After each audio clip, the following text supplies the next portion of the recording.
আসসালামু আলাইকুম এভরিওয়ান, কি অবস্থা তোমাদের? দেখো এখানে একটা রুট রিলেটেড অনেক ম্যাথ ট্যাথ নিয়ে আসছি। আমি জানতে চাইছি হচ্ছে এক্স এর মানটা কত হবে, এক্স এর মান কত হবে।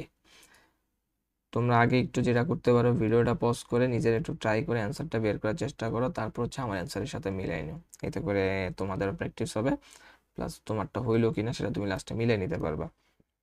আচ্ছা, আমার প্রথম কাজ হচ্ছে আমি যা সলভ করবো এটাকে। আমার প্রথম কাজ হচ্ছে এই পুরো রাশিটার উভয় পক্ষকে হচ্ছে আমি কি করব, বর্গ করব। অর্থাৎ লেফট হ্যান্ড সাইডে বর্গ করব, রাইট হ্যান্ড সাইডে বর্গ করব। তো দেখো 4 + √x, এটার উপরে ছিল আবার রুট। এই পাশে হচ্ছে আমি কি করে দিলাম, স্কোয়ার করে দিলাম, বর্গ করে দিলাম।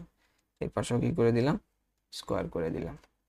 আচ্ছা, তাহলে এই স্কোয়ারের কারণে এই উপরের রুটটা কাটা যাবে, উপরের রুটটা কাটা যাবে, তাহলে থাকবে হচ্ছে 4 + √x। উপরের রুটটা কাটা গেছে। আর 5 স্কোয়ার মানে কত, 5 স্কোয়ার মানে হচ্ছে 25। ঠিক আছে। আচ্ছা, এরপরে আসো এই 4টাকে যদি আমি এই পাশে নিয়ে আসি, ইকুয়ালের এই পাশে, তাহলে কি হয়ে যাবে, মাইনাস হয়ে যাবে না? তাহলে √x ইকুয়াল হচ্ছে 21। অর্থাৎ 25 - 4 মানে কত হয়, 21 হয়। এখন আমি আবার কি করব, আবার হচ্ছে উভয় পাশে বর্গ করে দিব।